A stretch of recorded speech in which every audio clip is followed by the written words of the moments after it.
that God is holy. Je weet wat de Bijbel is, hè? Heaven is holy. Die zegt dat de hemel en dat God heilig is. And the word holy just means perfect. Het woord heilig betekent dat je perfect It's bent. important to understand.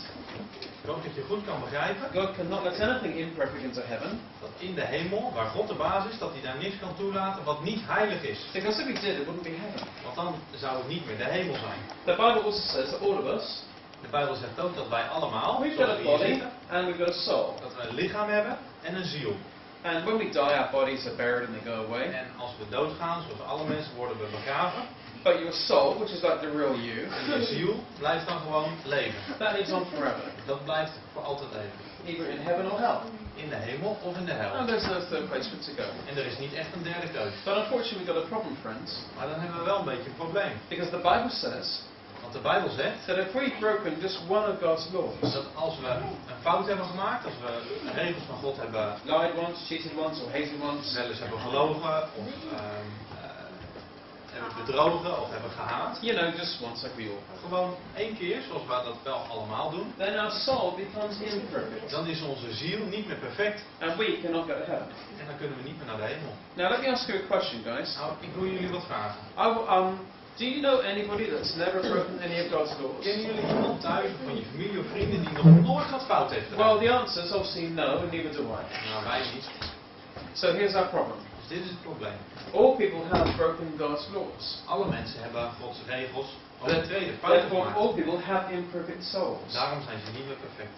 So if that makes any sense, Dus als jullie dat kunnen begrijpen, think of the logic of this. denk dan na over het That volgende. if when we die, Als we doodgaan, if our soul can either go to heaven or hell, als we dan of naar de hemel gaan of naar de hel. and to get to heaven we're going to have this perfect record.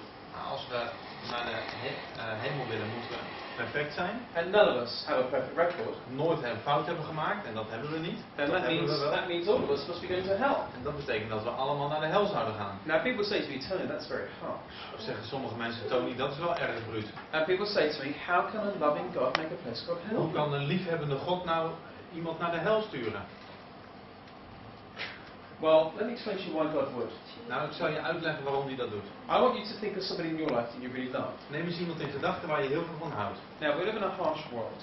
We leven in een harde wereld. So let's say, God forbid, the person you love was brutally murdered. Dus stel je nou voor dat diegene waar jij zoveel van houdt vermoord zal worden. They catch this murderer. En ze pakken de moordenaar. There he is. Daar staat hij. He pleads guilty.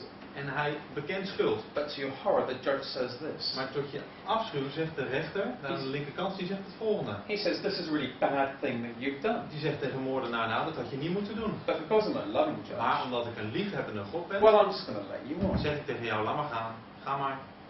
Now, we're going to be angry, aren't Dan zouden we toch boos zijn. we? But why? Maar waarom? Why would we be angry? Waarom zouden we boos It's worden? because you know Omdat je weet that when someone's broken the law, dat als iemand de wet overtreedt en een well, ander vermoordt, they're going to be punished. dan moeten ze gestraft worden, toch? Otherwise, there's no justice. Anders zou het niet rechtvaardig zijn. So you see, hell is not about love, it's about justice. De hel gaat daarom niet over liefde, maar over rechtvaardigheid. Now, let me just check. Does that make sense to you so far? Even checken. Begrijpen jullie het tot nu toe? Now, let me ask you three questions. Dan that heb ik somebody 3 asked me. vragen voor jullie.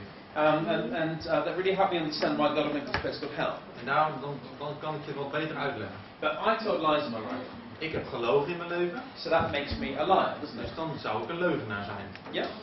If I tell a lie, I'm a liar. Ja? Can I ask all of you here and everybody in this whole room to put your hand up if you've ever told a lie in your life? Wil je hand eens opsteken als je ooit een keer gelogen hebt? Come on, put your hand up if you've ever told a lie. Because I'm going to take a picture Ja, as die well. klein jij toch niet? Dan maak ik even een foto. So, I've got a picture of all the liars in the mall. Ik heb nu een foto van alle leugenaars hier in de mall. Now, if you didn't put your hand up, Als je je hand niet hebt opgestoken, then that would have been the second lie you would dan have is het told. in ieder geval de tweede keer dat je hebt gelogen. Now, has anybody ever taken anything that does not belong to them? Heeft iemand van jullie wel eens wat gestolen, wat niet van jezelf is? Have you ever gone shopping at IKEA and nicked one of those little IKEA Ben je wel eens pencils? bij Ikea geweest en heb je van die potloodjes Oh, meegenomen? put your hand up and show me.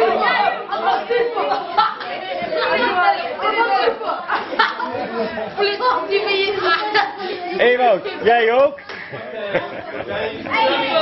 We zijn er over uit. So that means Lijstje. allemaal dieven. So that means we're guilty of being thieves. Dus we zijn ook dieven. So all of us here in the Lord are just a bunch of thieving Allemaal lions. zitten we hier bij elkaar en we zijn eigenlijk dus leugenaars en dieven. Now, if you think God would let a bunch of thieving lions like all of you and me into heaven, Nou zou God het dan goed vinden dat wij als leugenaars en dieven in de hemel komen? you see, I don't think he Natuurlijk would. niet. Because if he did, Want als hij dat zou doen, he would be the same as that unjust judge, dan zou hij hetzelfde doen als die onrechtvaardige rechter. who also fails to punish the murderer of the one you love. Die niet eerlijk was en die moordenaar gewoon maar liet gaan. But some people say to me, but wait a minute, Tony, I'm a good person. Sommige mensen zeggen dan van nou, ik ben toch best een goed persoon. And lying and stealing are really small things. Oké, ik heb wel eens wat gestolen, ik heb wel eens gelogen, maar dat zijn toch kleine But dingetjes. people say to me, but Tony, I'm not as bad as you because I've never murdered a Ik ben person. echt niet slecht, want ik heb niet iemand vermoord of zo. But I'm not a murderer, they say. Ik ben geen moordenaar. But what I think is really interesting is the way Jesus redefined words like Maar murder. dan willen we nog eens kijken naar wat Jezus vindt van moordenaars. Because the Bible says, Want in de Bijbel staat, if you ever hated a person in your heart, dat als je ooit iemand gehaat hebt, een That's- hekel hebt gehad aan iemand in je hart, that's just as bad as murdering the person in your dan is het heart. hetzelfde dat je iemand vermoord hebt in je hart. So according to the law, we've got to do the crime to be guilty. Dus volgens de wet, en bij de politie moet je eerst iemand vermoord hebben voordat je schuldig bent. But according to God's law, God's perfect law, we just got to think it and we're still guilty. Maar volgens God hoeven we het alleen maar te denken en dan zijn we er eigenlijk ook al schuldig aan. So last question. Dus laatste vraag. Has anybody ever hated or got angry with people Heeft for a iemand van moment? jullie wel eens iemand gehaat of Without boos speaking? geweest? Without speaking? Zonder iets te zeggen? Without speaking? Zonder iets te zeggen? Put your hands up. Okay. So can you, without speaking, Stil zeggen. Je moet nog even stil zijn. without speaking, that means we'll be guilty of being a murderer. Dus dat blijken we ook, According to the Bible. volgens de Bijbel. Now that's only 3 of the 10 commandments. En dat is zijn pas 3 van de regels. We're not even going to think about the other We 7. gaan het niet over die andere hebben. But if God was going to judge us for the 10 commandments, Als God het met ons heeft over de we'd all regels die be, we'd all be zijn, guilty. dan zijn we allemaal schuldig. And that's the bad news. Dat is het slechte nieuws. The bad news is that for the sake of justice, there's going to be a place called hell. Dus voor de rechtvaardigheid moet er wel een hel zijn. But here's the good news. Hey guys, Hier is het goede nieuws. Jongens, Hey, just give me 1 minute. But this is the bad news. Jongens, kappen nu. Kap. Here's the good news. hier is het goede nieuws. We can all be forgiven. We kunnen allemaal vergeven worden. That's the reason why this Jesus is my superhero. Daarom is Jezus voor mij mijn superheld. For a start, I think he's amazing by the way he split the timeline. Het is bijvoorbeeld een held omdat hij BC, AD, Christmas and Easter. allerlei dingen heeft bepaald die in onze agenda staan. Zoals These kerst dates and en people's diaries Pasen around the world, they're en based on his Pinksteren. life. Die zijn allemaal gebaseerd op zijn leven. But people have forgotten that. Maar dat zijn we vergeten. But you know what? The most amazing thing about Jesus Maar weet je wat? Het meest bijzondere van Jezus has got to be the difference between his soul and is ours. het verschil tussen zijn ziel en die van ons. Because we're imperfect for breaking his En laws. wij zijn niet perfect, But Jesus is perfect. en Jezus wel. Now let me show you what happened 2000 years ago. Ik zal je vertellen wat er 2000 jaar geleden gebeurde. Jesus looked forward in time and he saw all of us here in the mall. Jezus keek vooruit in de tijd en zag ons hier zitten met elkaar. That's meant to be Jesus Dat is there. Nederland. Dat is Jezus. And there's God the Father. En dat is God. And Jesus turned to God En Jezus zei tegen God, and he said, Father, I really love those people at the mall. Vader, ik hou heel veel van de mensen in de mol. And I don't want them to go to hell for breaking your En ik wil laws. niet dat ze naar de hel gaan. Is there a way for them to be forgiven? Kunnen ze misschien vergeven worden? And that's when God said to Jesus, En toen zei God tegen Jezus, and he said, Jesus, there's one way. er is één manier. My son, I love you. Mijn zoon, ik hou van je. But if you go to earth and become a human being, En als je naar de aarde gaat en ook een mens wordt, live a perfect life on earth like nobody else ever has, zegt God tegen Jezus, en je leeft een perfect leven zoals niemand ooit gedaan heeft of kan. and then die a cruel, painful death on a cross, En dan doodgaat aan het kruis and be totally abandoned, en helemaal alleen wordt gelaten. to take the punishments, En zo de straf neemt, which all those people in the whole wide world, including the people in the mall, die al die mensen verdienen, justly deserve, for breaking my laws, omdat ze mijn wet hebben overtreden en niet hebben gedaan wat ik zei, then I'll make it possible for all of them to be forgiven. dan zou ik zorgen dat ze allemaal vergeven kunnen When worden. they actually ask you to exchange Als ze inderdaad aan je their vragen imperfect record for your perfect record. om te ruilen met jouw ziel. And Jesus said, well, I'll do it, Toen zei Jezus, dat doe ik. because I love every one of those people in the mall. Omdat ik van al die mensen in de And mond according hou. to the history of the world, Jesus did that. En volgens de geschiedenis heeft Jezus dat ook gedaan. He came to this world and died for us, Hij is naar de aarde gekomen en uiteindelijk gestorven aan het kruis. to take an eternal punishment that we deserve. Om een straf op zich te nemen die wij verdienen. And in my opinion, there's no greater love than when somebody gives their life. En ik vind eigenlijk dat er geen groter ding is en geen grotere liefde die je voor iemand But anders there's- kan doen dan voor iemand te sterven. But there's still something we've got to do to be forgiven. Maar er is nog wel steeds iets wat wij moeten doen om om vergeven te worden. The Bible says there are three major events in our lives. De Bijbel zegt dat er 3 belangrijke dingen zijn in The ons day when leven. we're born, the day we die. De ene is dat we geboren worden en de andere is dat we sterven. And that third major event is the day when we ask Jesus to forgive us. En het derde is dat als we Jezus vragen om ons te vergeven. It's that day when we ask Jesus to give us His perfect record. Als we vragen of we zijn perfecte ziel mogen hebben. Now, we're not forgiven by just being Christians, baptized or confirmed or praying. Nou, we worden niet vergeven door een christen te zijn, of door hier te komen, of door te bidden. Or going to church or getting religious or Of trying naar to de be kerk good. te gaan, of goede dingen te doen. Jesus has only two things that will give us forgiveness. Jezus zegt er zijn maar 2 dingen waardoor je echt vergeven Here kunt are the two zijn. things that Michael came to tell me in prison. Dat zijn die 2 dingen die Michael in de bezoekersruimte aan mij vertelde in de gevangenis. The first one was we got to be willing to turn away from anything that is wrong in our En lives. het eerste is dat we ons moeten afkeren, moeten weggaan van de dingen waarvan we weten dat die slecht zijn in ons And leven. say sorry to Jesus En dat we sorry moeten zeggen aan Jezus. for all the bad things we've ever done. Voor al die slechte dingen die we hebben But look at gedaan. the word I said was willing. Maar ik zeg There may be many things in our lives dat je bereid moet zijn. Het kan zo zijn dat je daar nu nog niet aan toe bent. that we feel powerless to give up in strength. Omdat we daar nog niet genoeg kracht voor hebben. And that's okay. En dat is niet erg. That's fine. Because God will help us with those things. God kan ons daarbij helpen. But we got to be willing and want to turn away from them and say sorry to Jesus. Maar we moeten het wel willen.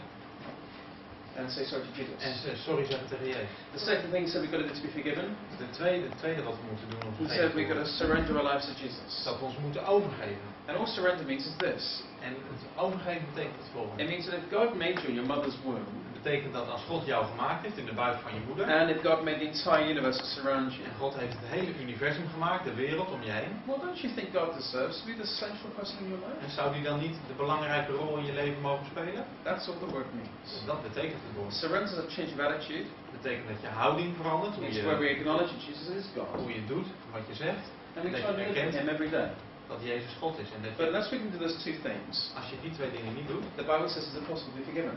de Bijbel zegt dat het dan onmogelijk is om vergeven te worden. Which means that at death it's impossible to get to heaven. En dat betekent dat je dan niet naar de hemel kan. So I want to show you what it would be like for you when you die En ik zal je laten zien wat er dan gebeurt als je doodgaat. if you have that third major event and you turn and surrender your life to Jesus. Als je dat doet, als je je om vergeving vraagt. You see, this is meant to be the place where you were born. Kijk, dit is het ziekenhuis, de kamer waar je That's geboren meant to bent. be your mum. Dat is je moeder, That's the midwife. dat is de And that verloskundige. baby is meant to be En you. dat babytje, dat ben jij. And on that day when you're born, it's like God opened a book about your life. En toen je geboren werd, opende God een boek over jouw leven. Now, bear in mind, God never En sleeps. onthoud, God slaapt niet. And He sees every attitude, every thought, every motive, and every Hij action. ziet alles wat jij en ik doen. En wat we denken en wat we voelen. Every time we break one of God's laws, it's written down in that book. Iedere keer als we niet doen wat God zegt, You can imagine that by the end of our life, dan wordt het opgeschreven in dat boek. En aan het eind there's van an ons leven entire library. hebben we een hele bibliotheek vol met boeken van de dingen die wij fout hebben gedaan. I reckon I'll have a bigger library than all of you added up together. En ik denk dat ik de grootste bibliotheek heb van alle dingen die ik fout But heb when gedaan. we turn and surrender, this is what happens. Take a look. Maar als we ons omkeren en om vergeving vragen, dan gebeurt er dit. God Kijk takes goed. your book, God pakt je boek, He sends it to the top of a cliff, die gaat boven aan de ravijn staan. and He tears out those pages from your book. En hij begint alle bladzijden uit je boek te Of scheuren. all the wrong things you ever Al done. die foute dingen die je hebt gedaan, scheurt hij uit je boek. And He throws them into the deepest En sea. die gooit hij in de zee.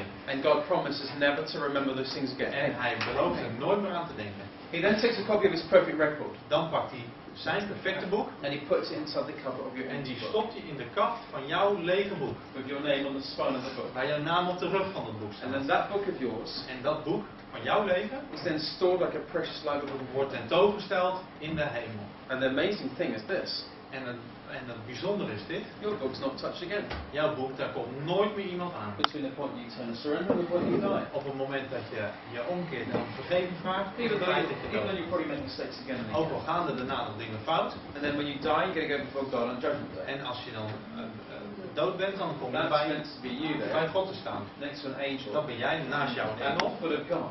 aan de voeten van God. And God will command His angels to go and fetch your book. En God zegt dan tegen een van de engelen, ga het boek eens halen over hem. He's going to look in your book En die gaat dan in jouw boek and kijken. He's going to say to you, En die zegt dan tegen jou, well, you were perfect. jij was perfect, je hebt niks fout gedaan. And we're all going to turn around to God and say, well, no, we weren't perfect. En dan zeggen wij tegen God, dat is helemaal niet waar, we hebben heel veel fouten gemaakt. Because we broke your laws. Want we hebben heel vaak niet gedaan wat We we all put wilden. our hands up and said we're lying, thieving. We hebben ook erkend dat we leugenaars zijn. En Don't we justly deserve to go to hell? verdienen we het dan niet om naar de Jesus hel will te say gaan? to you, En dan zegt Jezus for the tegen sake ons, of justice, Het zou eigenlijk inderdaad, You did deserve to get help. zou dat zo moeten zijn. Because you did break my laws. Je hebt niet gedaan wat ik zeg. Some you got many times. Soms heb je het heel vaak niet goed gedaan. But you, Maar jij, my beautiful son and daughter, mijn zoon, mijn mooie dochter, you have my perfect record. jij hebt mijn perfecte ziel Which gekregen. I gave to you on that day when you turned and surrendered your life to me now. Die gaf ik toen jij om vergeving vroeg. And I forgave you. En toen vergaf ik je. So welcome Welkom to heaven. in de hemel. But what would happen if you never turn and surrender? Nou, wat zou er nou gebeuren als je dat niet doet? Als je niet om I'm going to vergeving finish with vraagt? this point here. Dat is het laatste. I've travelled all the way from England today Ik ben helemaal uit Engeland gekomen vandaag just to speak to you. om dit jullie te And vertellen. you sat so quietly. En jullie hebben zo mooi stilgezeten. And I really respect you for Daar heb ik that. echt respect voor. So just sit down a little bit longer. Dus hier het laatste punt. What would happen if you never turn and surrender? Wat zou er gebeuren als je dat niet zou doen? The Bible says that when you die, you're going to go before God on Dan judgment zegt de day. Bijbel dat je ook bij God komt. So God will look at you and start to cry En God zal dan naar je kijken en die begint te huilen. if you never turn and surrender your life to Him.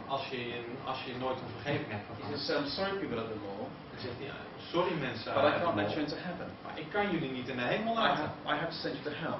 Ik zal jullie wel naar de hel moeten Because you sturen. never turn and surrendered your life to me. Want je hebt nooit tegen mij gezegd dat het je spijt. Je hebt nooit veranderd. I love all of you so much. Ik hield zoveel van jullie. There are more than 6 ways I try to get through Ik to you heb in nog your op life. 6 manieren laten zien dat ik van je hou.